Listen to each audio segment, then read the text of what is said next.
Persuadable voters are voters who do not see themselves as core Democrats or Republicans, and they make up what is roughly a quarter of voters likely to cast their ballots this November. It's only one group of voters, but it is a key one if Democrats hope to turn the tide and keep control of Congress. Democrats still do have ground to make up on what they call the larger generic ballot, but the gap is not as large as it used to be.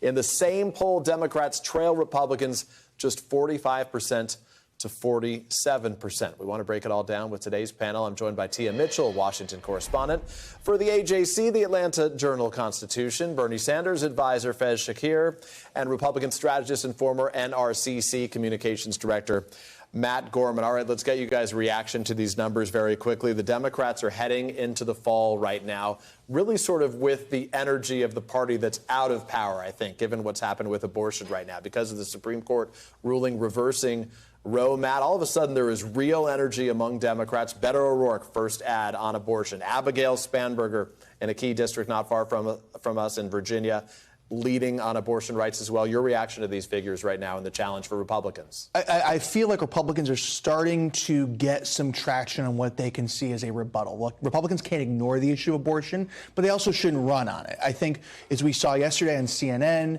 Tim Ryan, who's running for Senate in Ohio, was questioned and really stumbled along an answer. Would he want any limits on abortion? Nan Whaley, a couple months on this show, couldn't get an answer. The point for Republicans, you think, is they have to sort of force the Democrats to sort of determine where their line is on this, right? And it's very tough to. They need to muddy the waters a little bit on abortion. But Faiz, what strikes me as we talk about the issue of abortion right now is like there's this woman in Louisiana, right, who has a fetus who doesn't have a skull, some birth defect that basically the doctors are telling her that as soon as this baby is born, it will basically die. She said, I have to carry my baby to bury my baby. It's those types of stories that we're hearing from individuals that has made this abortion issue such a driving one for a lot of those independent, those suburban women benefiting Democrats. Because everyone's aware of where the Republican line is, which is that zero, never. You can't have a choice. And so I think the opportunity for freedom to have a debate over it, that we respect women, respect families to make these difficult decisions on their own is going to be a powerful winning one. And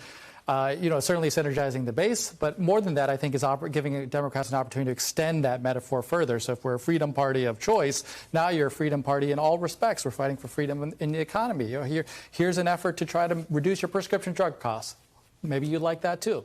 And so I think that we're starting to find our footing on economic grounds as well. So let me ask you about the economic grounds, Tia, on the ground as you speak to folks in your community in the state of Georgia, which is critical right now with Raphael Warnock and Herschel Walker fighting for that competitive Senate seat right now. Has the issue of cost of living, of the economy, receded, or is it still top of mind for most voters? It's still top of mind for most voters, but Warnock in particular has run on a very populist platform. He said, I led the charge to lower those costs and lower the cost of insulin and lower the cost for Medicare, folks on Medicare. Warnock will say, I called for a suspension of the federal gas tax to give you additional relief at the pump. So, of course, what Herschel Walker's camp is doing their best to tie Warnock to Biden. And what they're hoping is that, Biden's doing better in his approval rating, but still, a little bit underwater, particularly with Republicans and independents. So Herschel Walker is saying, this guy Warnock, he's a rubber stamp of President Biden, and we don't like President Biden's policies, so you shouldn't like Warnock either. Yeah, but let's note President Biden's numbers, according to some recent polls, now approaching 45%. It's a lot better than it was just a couple of months ago. Matt, a real challenge for the Republicans right now. That marquee at every intersection is the price of gas.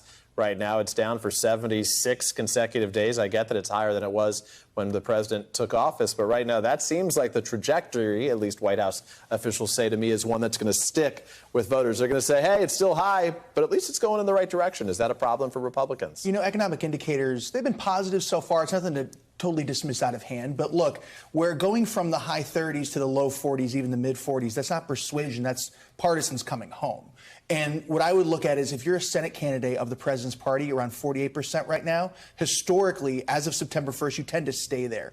Obviously, things can buck the trend, but right now it would be worrisome if you're a Democrat stuck at 48% running for Senate. Are you worrisome right now? No, because of what Matt's suggesting is that there isn't a red wave sitting there at the cusp. I mean, that's for a long time. If you heard Republicans on this show or other shows, they'd be telling you, oh, here comes a monstrous monsoon to crush you guys. And, I don't think that that's what we're talking. We're talking about fighting it out in the trenches, right? So if you have a good organizing campaign, you've got core partisans on each side getting out the vote, now you've got a chance to win. And that's what you go into every election with the hope and the possibility for. And I think Democrats have positioned themselves to maintain the House and maintain the Senate. Maintain the House. Are Democrats peaking, as they say, at the right time right now? They do face a gauntlet of 2 more months before, inflation could change. We're waiting to see what the Fed does.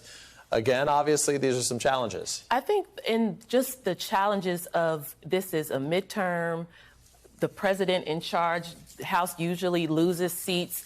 Republicans only need to take up a handful of seats. And, for example, in Georgia, Republicans are gained a seat just by redistricting. Mm-hmm. And if they only need a handful of seats, it's going to be really hard for Democrats not to lose the House, kind of even outside of their hands. Now, it might not be the route, it might not be the red wave that Republicans hope for, and that will make it very hard, for example, for Kevin McCarthy to govern if he has a thin majority.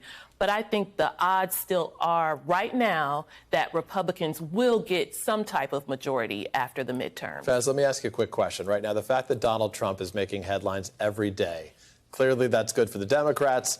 It's good for Donald Trump. What does it mean for the rest of the Republicans? Oh, I think they're all trying to run away from it. You can see that they'd love to turn the page. They'd love to have, like, Mike Pence hold fundraisers for everyone and Ron DeSantis hold fundraisers for everyone and pretend that Donald Trump is not on the scene. And so the more that he injects himself, continues to remind Democrats what you're up against and also the vision of what you're up against. Here's an autocrat who still claims he owns the presidency. It helps animate and drive, I think, the right contrast in this election. Matt, your thoughts on that? Look, college football's coming back this weekend. If you're a team with a lead as we begin the fourth quarter, you want as few variables as possible. You don't want injuries. You want to try and ride the timeout as possible, whether you have a big lead or a small lead, any other variable, whether it's Trump or anything else that comes in between now and Election Day. That's a little bit of a variable you don't want. All right, you raised college football. Northwestern beat Nebraska this weekend. Go Cats. I had to get that in there quickly. Let's play Ronna McDaniel. She was on Fox. She was trying to calm worries about the midterms and downplaying expectations. Let's take a quick look. I think that this is what the media does before every election. It has to get tight because it's not interesting if it looks like Republicans are going to run away with everything. Of course, I've been saying forever we don't like the phrase red wave.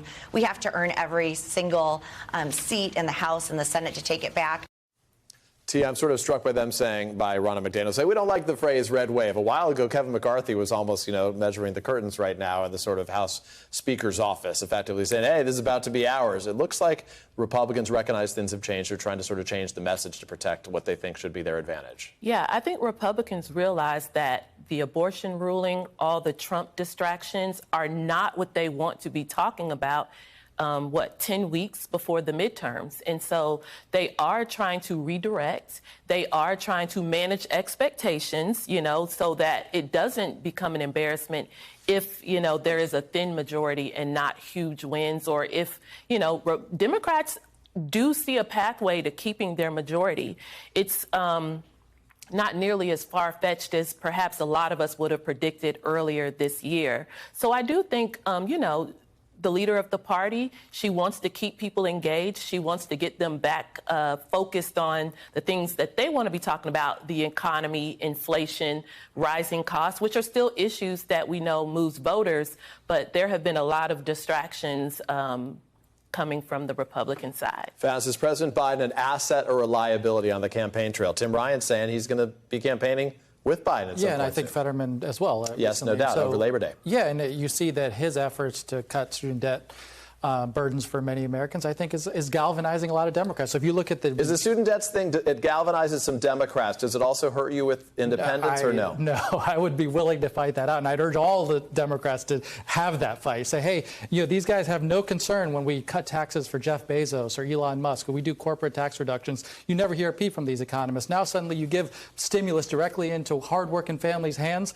to reduce their college debt burden. Yeah, let's go. Let's go have that fight, because ultimately, the choice of this election is, do you want to do more of this direction or do you want to do less of this direction? And so you're offering free tuition at community colleges. That's what our next move is going to be. Let's go. So your take on that, Matt, right now, is that something Republicans can campaign on, this student debt forgiveness? Is that a winning message? There's some compelling ads out there right now where you hear from like a mechanic and a waitress basically saying, hey, I'm going to keep working so I can pay off your loans. Absolutely. And I would expect some Republicans, it might not be the main message. You're not going to get that as a sole issue that people are voting on. But if you're going to the polls, that's definitely in the back of your mind, especially because the people who you're subsidizing, so to speak, are the wealthier, tend to be white, postdoctorate stuff, who, let's face it, in terms of by the math, they tend to vote more liberal. Yeah, no doubt. Tia, closing thoughts on the ground. What are folks telling you that you think is sort of the sleeper issue here we're missing? I don't think it's the sleeper issue. I think it's still going to be the economy. It's the pocketbook issues that really drive so many elections. And it's really going to be up to, especially in competitive races, who has the message that resonates with voters. And we know that message will shift. In Ohio, it might be more working class. In a state like Georgia, it might be more speaking to black voters, speaking to younger voters. In Florida, you got to speak to your Latino voters. But who has the message that hits voters in their pocket?